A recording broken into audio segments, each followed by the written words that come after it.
diferente, deveras. É.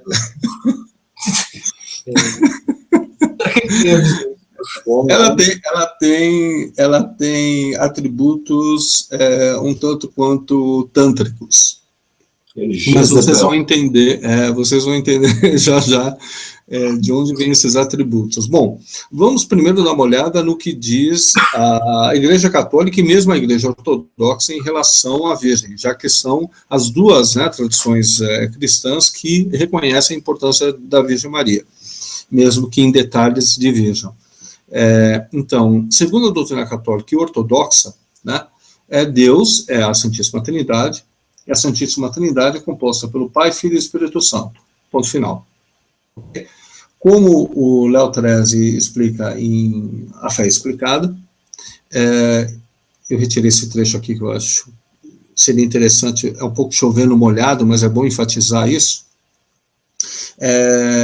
Esse trecho, se não me engano, ele tira do catecismo, ele explica esse trecho, Então, Deus enviou o seu Filho, mas para formar-lhe um corpo, quis a livre cooperação de uma criatura,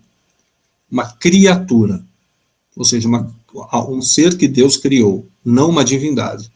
Por isso, desde toda a eternidade, Deus escolheu para ser a mãe de seu filho uma filha de Israel, uma jovem judia de Nazaré, na Galileia, uma virgem desposada com um varão da casa de Davi chamado José.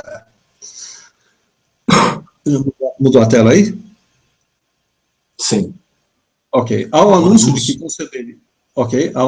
que conceberia o Filho do Altíssimo, Maria respondeu com a obediência da fé: eis a serva do Senhor, ou seja, ela era serva do Senhor, faça-se em mim segundo a tua palavra. Assim, dando seu consentimento à palavra de Deus, Maria tornou-se mãe de Jesus. Ela não era mãe de Jesus, ela tornou-se mãe de Jesus. E abraçando de todo o coração a vontade divina de salvação, entregou-se ela mesma totalmente à pessoa e à obra de seu Filho, para servir na dependência dele, com ele, pela graça de Deus, ao mistério da redenção. Então, na realidade, qual o status de Maria, seja na Igreja Católica, seja no Ortodoxo, apesar de certas diferenças de doutrina, da Mariologia das duas, Maria é uma criatura, como nós, ela não é um ser divino, e ela tem um papel na redenção por graça divina, é uma decisão de Deus, o status especial que ela tem na criação. Não é uma condição da natureza dela, é uma decisão divina que ela tenha um papel, esse papel, muito provavelmente em consequência, ao menos pela narrativa bíblica, do que teria ocorrido com Eva. Então ele usa a mulher para esmagar a cabeça da serpente. De qualquer forma, é essa a narrativa oficial da igreja, ok? Seja católica, seja ortodoxa. Ela não é uma deusa-mãe. Ela não é a mãe de Jesus, a mãe do Logos. Ela não pré-existia a Maria. Que é diferente do Logos divino, ele existia já na eternidade, antes da criação. E daí depois surge o universo, ela não existia, Jesus não o Logos não saiu dela, somente a encarnação de Jesus saiu de Maria. Essa é uma diferença muito importante, porque se o Logos tivesse saído dela, ela seria uma deusa também, encarnada, não só Jesus Cristo, ok? Dá para acompanhar? Sim, claro. Ok. Mas só que o cristianismo, a tradição judaico-cristã, conhece uma deusa-mãe, que é a Xera. A Xera faz parte do panteão cananeu, onde ela é a deusa-mãe, criadora dos deuses e esposa de El, que é o supremo Deus criador. Esse é um culto pré-hebraico, ou pré-judaico. O culto a ela era associado a serpentes e a árvores sagradas. Eu estou lendo aqui. O culto frequentemente se apresentava em torno de pilares ou postes erguidos em substituição a essas árvores, como se encontra em Deuteronômio 16, versículos 21 e 22, que é muito interessante, muito importante ler isso daqui. Moisés continuou dizendo: quando vocês construírem um altar para adorar a Deus, o Senhor, não coloquem perto dele um poste da deusa Acera ou Axera, ou uma coluna do deus Baal. O Senhor nosso Deus detesta esses ídolos pagãos. Então você tem, tanto nesse trecho, quanto em Juízes 6, onde o Senhor ordena que o poste e o pilar de Axera seja destruído, juntamente com o altar de Baal, e outras referências aqui, Juízes 3, 7, Êxodo e Deuteronômio, você tem frequentes referências no Antigo Testamento a não aprovação por parte de Deus do culto a Axera. Ou seja, o culto a Deus, a mãe, nunca foi aceito, nem no Antigo Testamento e nem no cristianismo. A Maria nunca teve, Axera, né, ou melhor, né, Deus nunca teve uma mãe no sentido divino do termo, somente no sentido carnal, como encarnação de Jesus Cristo. E o culto a uma deusa, a deusa mãe, nunca foi aceito nem no judaísmo e nem no cristianismo, mesmo ele aceitando Jesus como a instância em termos de doutrina, ok? Sim.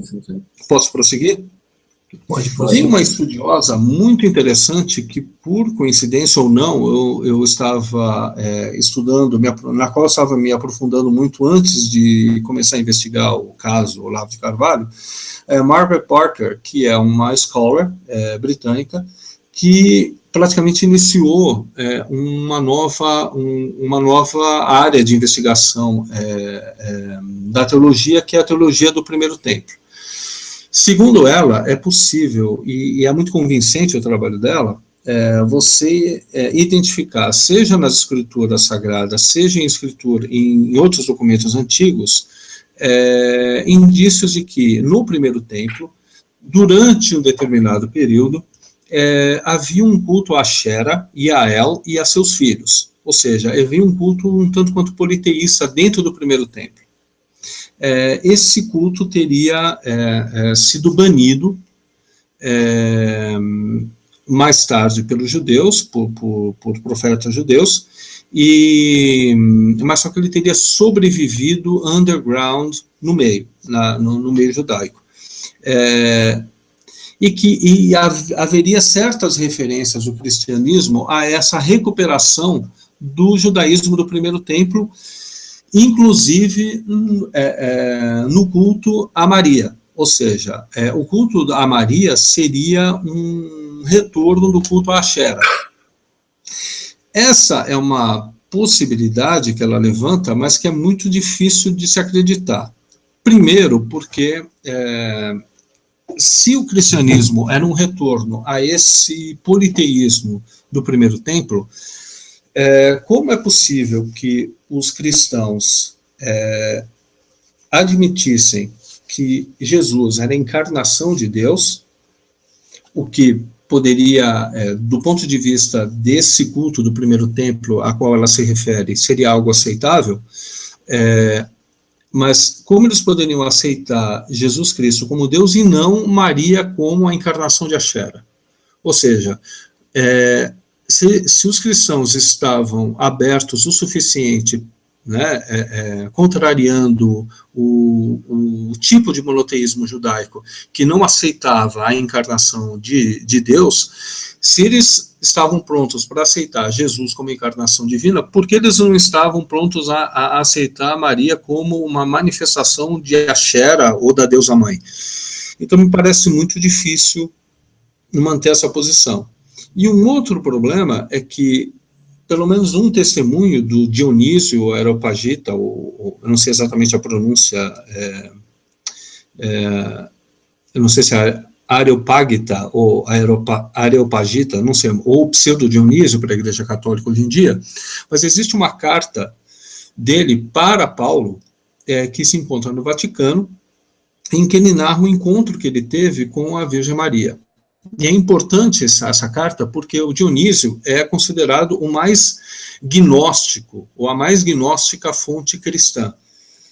Então ele estaria o mais próximo possível, segundo acreditam os perennialistas, do ponto de vista do gnosticismo perennialista. Mas só que o que ele diz na carta não confirma o culto à deusa mãe. você pode encontrar, tem aqui as cartas dele, e você pode encontrar essa referência nesse site da Igreja Ortodoxa da América. Eu traduzi esse trecho, né? Diz ele na carta para Paulo: além do próprio Deus, não há nada mais pleno de tanto poder e graça divina. Ninguém consegue compreender totalmente o que eu vi. Eu confesso diante de Deus, quando eu estava com João, que brilhava entre os apóstolos como o sol no céu, quando fui trazido diante do semblante da mais sagrada Virgem, experienciei uma sensação inexpressável. Diante de mim brilhou um tipo de radiância divina que transfixou o meu espírito. A graça que dela emanava preencheu o meu coração e abalou o meu espírito. Se eu não tivesse a sua instrução em mente, eu a teria tomado indevidamente pelo próprio Deus. Então veja que, mesmo Pseudo Dionísio não atribuiu a Maria uma divindade, sendo que de todos os primeiros cristãos, o que estaria mais próximo da possibilidade de fazê-lo seria ele. Então, nem a tradição cristã, apesar de admitir a divindade de Jesus, admitiu a divindade a Maria, e nem o testemunho de Dionísio confirma essa divindade de Maria. Ok? Eu não sei se eu fui claro, estou tentando ser o mais rápido possível, não sei se foi claro na explicação. Ok? Ficou bem clara a contradição aí do que ela disse. Pode avançar. Ok. Por outro lado, vejamos o que diz o perennialismo em relação a isso. O perennialismo defende que o esoterismo é, na realidade, a tradição primordial. Houve uma primeira tradição do início da humanidade em que todos eram gnósticos. Com o tempo, né, conforme houve uma decadência da humanidade, isso passou a ser um conhecimento para poucos, mas na tradição primordial todos tinham acesso ao esoterismo. O esoterismo era, entre aspas, a religião de todos. Essa tradição primordial, portanto, propiciava a gnose. A gnose se dava através da sofia, né, que é o termo para a gnose, é o conhecimento direto. E Sofia é o eterno feminino, ou o divine feminine.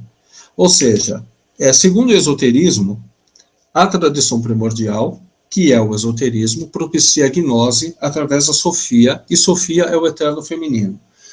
Ou seja, segundo o esoterismo, segundo o perennialismo, você tem um eterno feminino, ou um feminino divino, que é a Sofia, que propicia a gnose.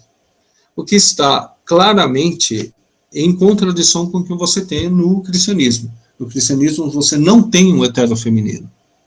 Ok? Você não tem a Xera, você não tem a deusa mãe. Então vamos lá, a gente tem aqui o esoterismo, que é o eterno feminino, ou em inglês Divine Feminine, se alguém quiser jogar no Google, e no cristianismo a Virgem Maria, que é uma criatura, não uma divindade, que pela graça divina tem um papel especial na redenção. Ok? Perfeito. Ok. Isto feito, vamos ver em detalhes o que René Guénon diz a respeito.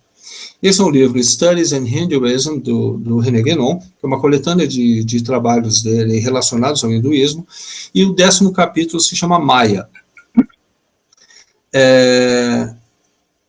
Eu li o capítulo inteiro, mas achei uma forma mais sintética de expor nesse livro, Prophet for a Dark Age, que é um companion para o trabalho do René Guénon, do Graham Ruth. Ele explica vários conceitos que você encontra na obra de Guénon. Na página 73, ele explica o conceito de Maya em Guénon. Aqui está em inglês, que eu quis manter o original para as pessoas, enfim, pesquisarem, né? Mas eu vou traduzir enquanto eu leio. Então, segundo, aqui ele está citando, está reproduzindo um trecho do livro do Guénon, o estudo sobre hinduísmo. Então, Maya é o poder maternal, a Shakti, através da qual a compreensão divina atua. Ela é a Kriya Shakti, o poder criativo inerente em Brahma,